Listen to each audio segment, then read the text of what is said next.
Assalamu alaikum. I hope all of you are fine. Today we are going to start a new chapter that is about transport in organisms. So in this chapter we are going to know about transportation mechanism of plants. We know that water is very important for the life of any living organism, and another name of water is life. Water is important for each and every physiological process of plant. And in protoplasm, all of you know that in plant cell, main part is protoplasm. So in protoplasm there is more than 90% of water. And protoplasm is called physical basis of life. As water is very important, and without water no living organism can survive, so water is called fluid of life. This may come for your MCQ question. What is fluid of life? What is physical basis of life? All this. At the beginning of this chapter, we are going to know about importance of water in the life of plant. Water is important for different physiological processes. At first, told you about protoplasm. So more than 90% of protoplasm is composed of water.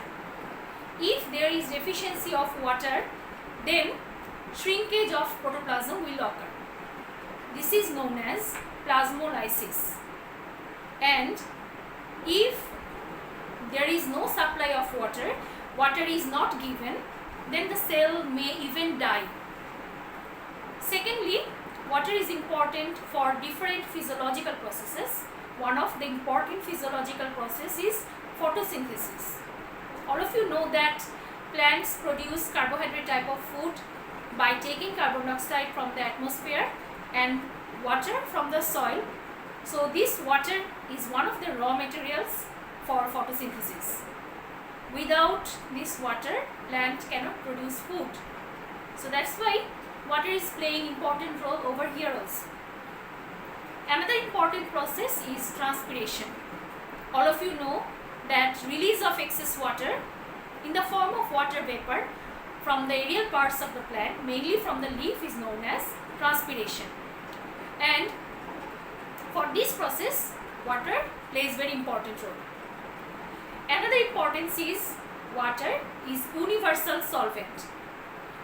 Water plays very important role in different metabolic activities. Okay, so water is also important for germination process, for growth and development, for movement, for any kind of physiological activities, metabolic activities of the plant. This water, what is the source of this water?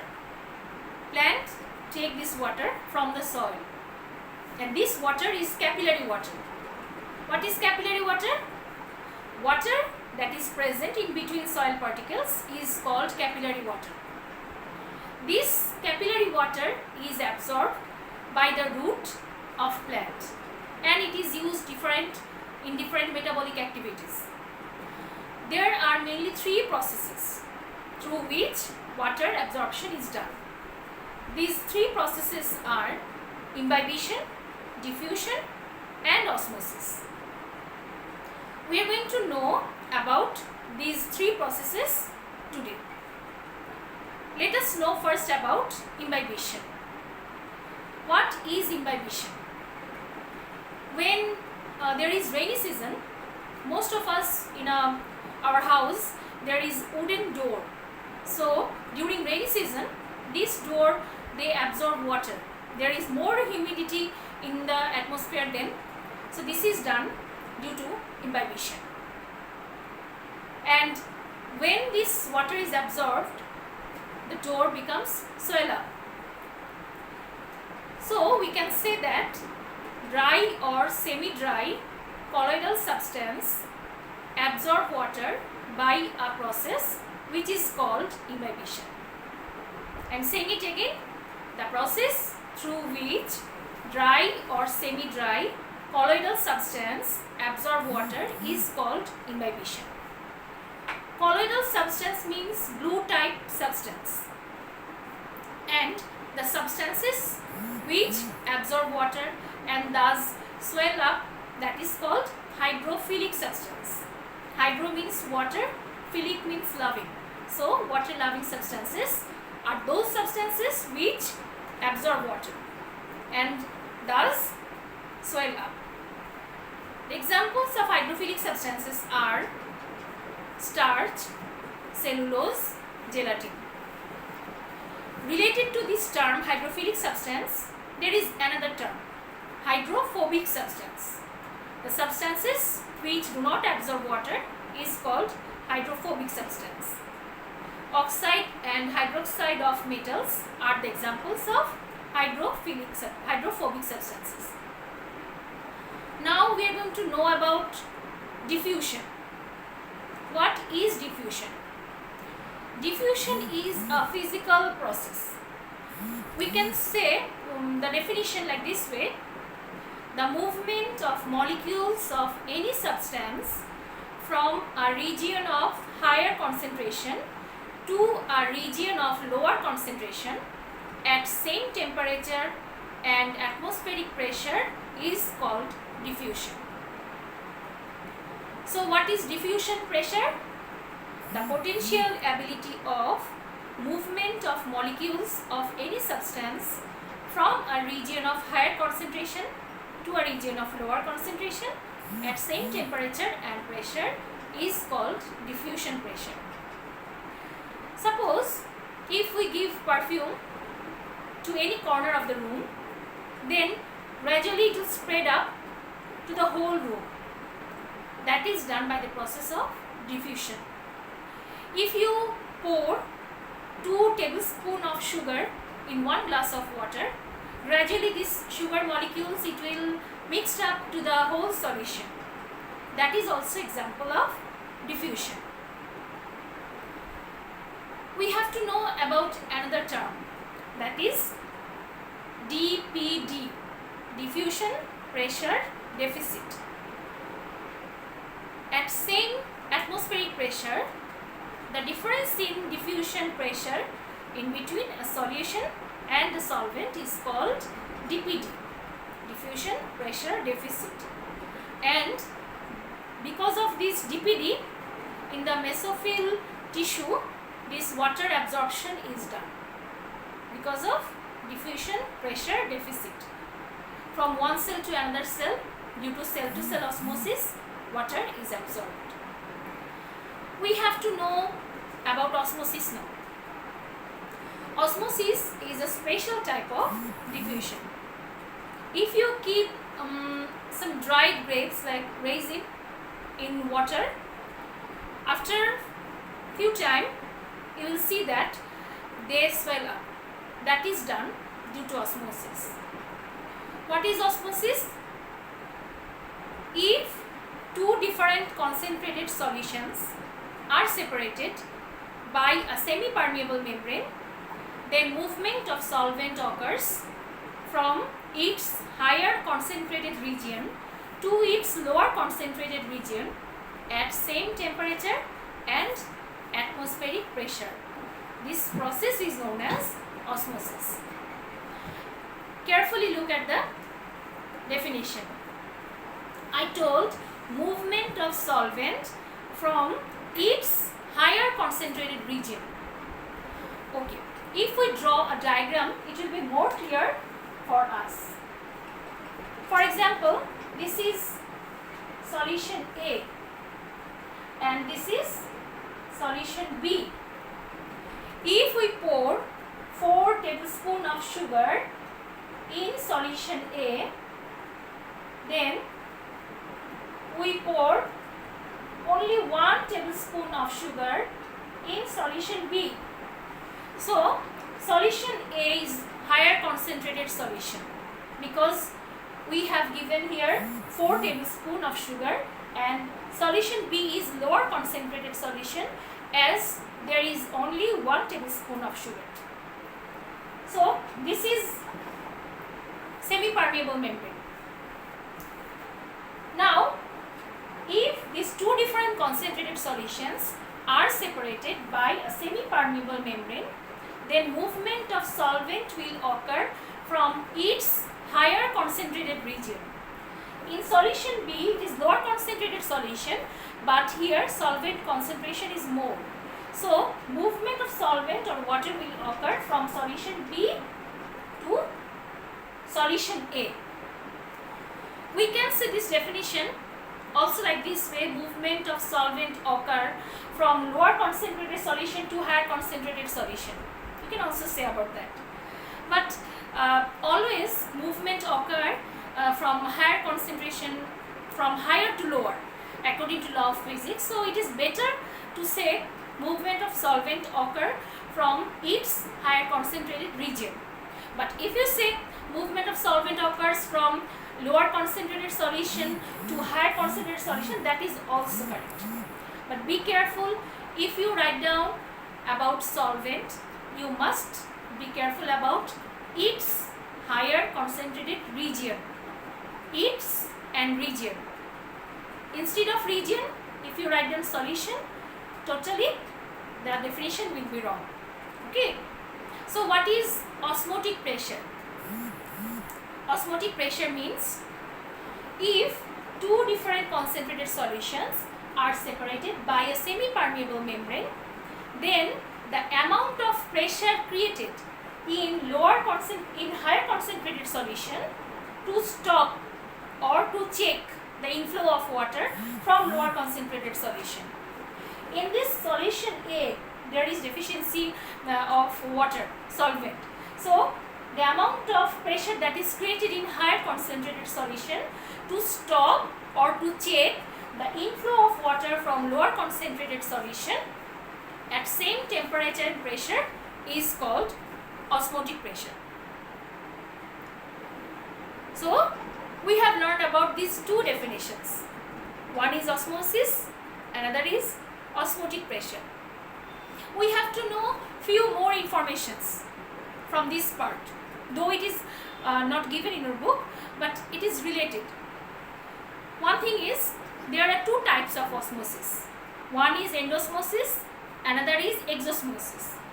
Endosmosis means, endo means inside, so when water enters inside the cell, that is known as endosmosis. Exo means outside, so when water comes out from the cell, that is exosmosis. Another thing is, there are 4 conditions of osmosis. If you look at the definition attentively, you will be able to know about the conditions. What are these conditions? Number 1, there should be 2 different concentrated solutions. Number 2, there must be presence of semi-permeable membrane. Number 3, there should be same solvent, and most of the cases it is water. Number 4, temperature and atmospheric pressure should be same. So these are the 4 conditions of osmosis. Okay, related to these topics, we can know about another information, like in case of plant, there are presence of 3 types of membrane, like one is permeable membrane, another is semi-permeable membrane, and another is impermeable membrane. Permeable membrane means the membrane through which both solvent and solute can move, like cell wall. Through cell wall, both solvent and solute can move. That is the example of permeable membrane. Semi-permeable or selectively permeable or differentially permeable membrane means the membrane through which only solvent can move, not the solute. And example is cell membrane. Impermeable membrane means the membrane through which neither the solvent nor the solute can move. That is impermeable membrane. On plant surface, sometimes there is presence of wax. So wax coating of on plant surface, that is the example of impermeable membrane. Also in endodermis, there is Casparian strip. So in higher class you are going to know about that. This is another example of impermeable membrane. Another topics that we are going to know today, that is about water absorption process by plant. All of you know that water is absorbed from the soil, and that is capillary water, which is absorbed by the plant. I told you before, capillary water is that water which is present in between soil particles. So let us know about the process then. All of you look at the diagram then. This is about the internal structure of root. So if we consider that this is the outer layer of root, in case of root this is called epiblema. Other cases it is called epidermis. In case of stem, in case of leaf, this outermost layer is called epidermis. So this outer layer, this is epiblema. These are root hair. This is capillary water, and these are soil particles. So due to transpiration, there is deficiency of water inside the plant cell due to transpiration, because we know that transpiration means the release of excess water in the form of water vapor. So because of that, there is one kind of pool created which is called transpiration pool. Okay, and some terms are related to this water absorption process. One of the important term is DPD, diffusion pressure deficit. I told you before that due to DPD, diffusion pressure deficit, there will be deficiency of water in the cell of root hair. So this capillary water, it will be absorbed by the cell of root hair, and the second cell, there will be deficiency of water. So due to cell osmosis, this water, it will be absorbed gradually from cell of root hair to epiblema, then to cortex. Several layers of cortex are there. From cortex, there is endodermis. So from endodermis, there is pericycle. Then from pericycle, ultimately this water will reach to the xylem vessel. And the force for which water is absorbed by the plant, that is known as suction force. So this transpiration pool, DPD, diffusion pressure deficit, because of that osmosis, through osmosis and diffusion process, this water absorption is done, and because of cell to cell osmosis, from cell of root hair, water ultimately reaches to the xylem vessel. Thus process of water absorption is done. In your exam, if this comes as question that describe the process of water absorption by the plant, then first you have to mention about the internal structure of root. That is, first you have to say in the internal structure of root what are the things present. All of you know that roots, they are present inside the soil. So there is a soil particle present associated with root hair. After that, you have to mention about capillary water, water present in between soil particles, that is capillary water. Then the outermost layer of root, epiblema. After that, several layers of cortex is present. Then endodermis, pericycle, one layer, and then xylem vessel. After that, you are going to describe about the water absorption process. And you know about these terms: DPD, transpiration pool, osmosis, diffusion, all these. So I hope all of you are clear about these water absorption processes. We have learned today about importance of water in the life of plant. We have learned about 3 important processes of water absorption: imbibition, diffusion, osmosis. We have learned also about the examples. We have learned how water absorption is done by the plant. So I hope all of you will stay fine. See you in the next class. Allah Hafiz.